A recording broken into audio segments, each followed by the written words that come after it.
اللهم صل عليه وعلى آله وسائر النبيين وآل كل وسائر الصالحين نهاية ما ينبغي أن يسأله السائلون. بسم الله الرحمن الرحيم.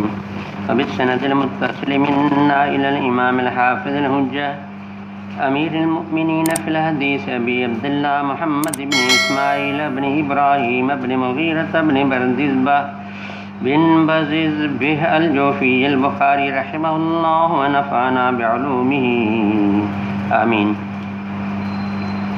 باب التسمية على كل حال وعند الوقاع. جی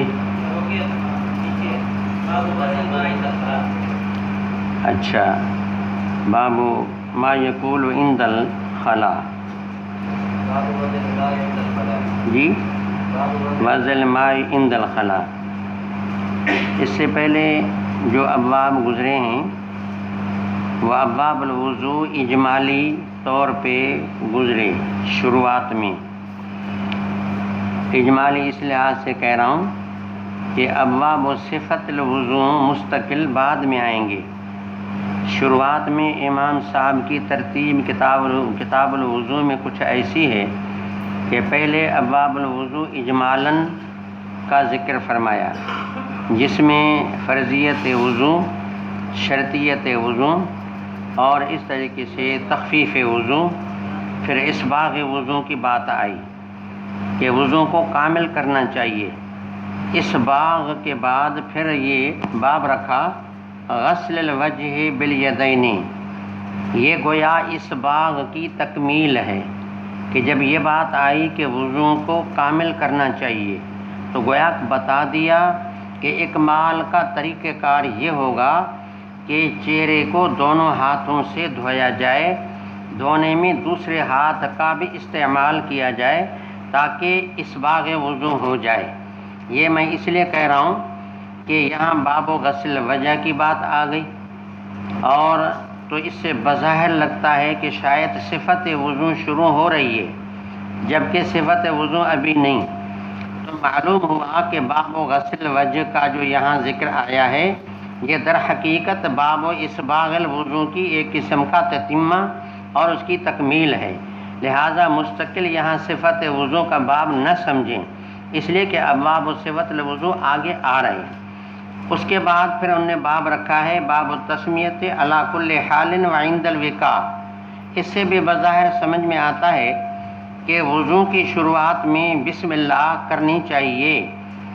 وضو کی شروعات میں بسم اللہ کرنی چاہیے، لیکن سمجھیں ابھی تک باب صفت وضو شروع نہیں ہوئی.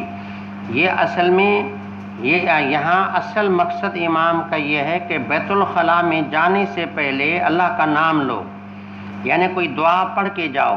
تو یہ تسمیہ علی کل حال وعند الوقاع، اس سے یہ ثابت کرنا چاہتے ہیں کہ یعنی آدمی پہلے بیت الخلاء میں جاتا ہے اور اس کے بعد پھر وضو کرتا ہے، تو بیت الخلاء میں جانے سے پہلے اللہ کا نام لو.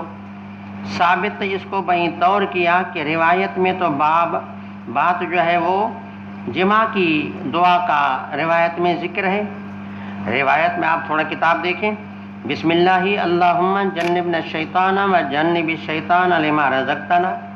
یہ تسمیہ یا دعا وقاع سے پہلے کی دعا ہے. حالانکہ ترجمے میں یہ ہے کہ التسمیۃ علی کل حال، اور ہم کہہ رہے ہیں کہ یہاں امام یہ بتانا چاہتے ہیں کہ بیت الخلاء میں جانے سے پہلے اللہ کا نام ہونا چاہیے. آپ کو سوال پیدا ہونا چاہیے کہ حدیث میں تو تسمیہ عند الجماع کا ذکر ہے، آپ کو یا امام کو ثابت کرنا ہے تسمیہ عند الخلاء.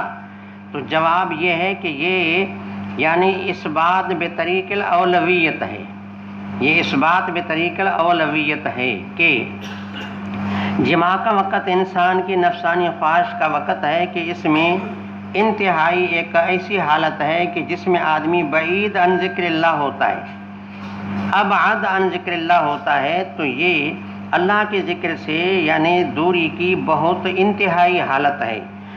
اس حالت کے بھی شروعات میں اللہ کا نام ہے. تو اس سے ثابت ہو گیا کہ بیت الخلاء میں جانے سے پہلے بے طریقے اولا اللہ کا نام کا ذکر کرنا چاہیے۔ تو اس طریقے سے گویا یہاں باب التسمیہ علی کل حال و عند الوقاء میں یہ تسمیہ عند الخلاء ہوا۔ اب آپ سمجھ رہے ہوں گے کہ یہ ابھی مرحلہ وہی بیت الخلاء میں جانے کا اور اس طریقے سے یعنی فراغ اور تبرز کا مرحلہ ہے کہ ابھی بول و برا سے فارغ ہونے کی وہ حالت ہے۔ اس کے بعد پھر فرمایا باب ما یقول عند الخلاء، تو جب آدمی بیت الخلاء میں جائے تو دعا کون سی پڑھے؟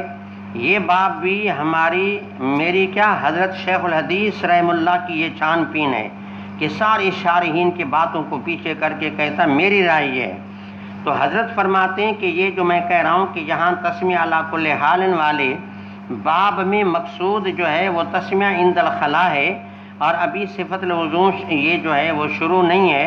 اس کا یہ بھی قرینہ ہے کہ اس کے متصل باب جو ہے اس میں بیت الخلاء میں جانے سے پہلے کی دعا ہے، تو معلوم ہوا کہ یہاں تسمیہ سے مراد بھی تسمیہ عند الخلاء ہے، یہ اس کا قرینہ ہے۔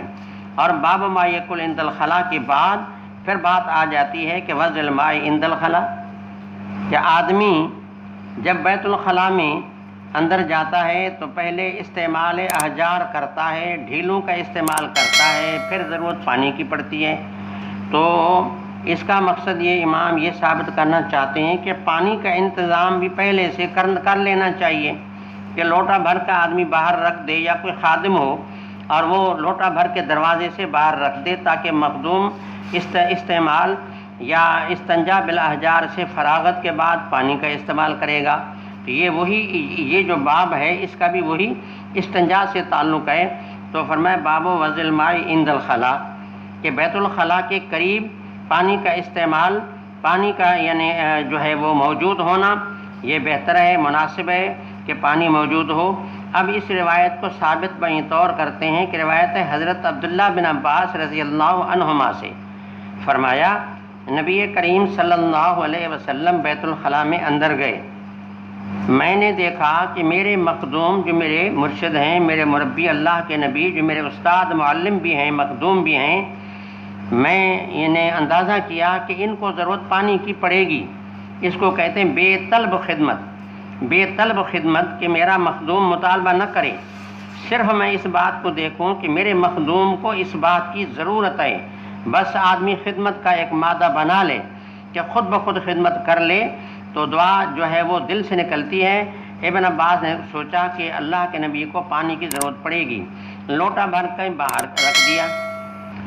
تو فوضعت له وضوءا، وضو اور وضو کا فرق ہے، وضو تو معنی وہی یعنی وضو کرنا، اور وضو کا پانی۔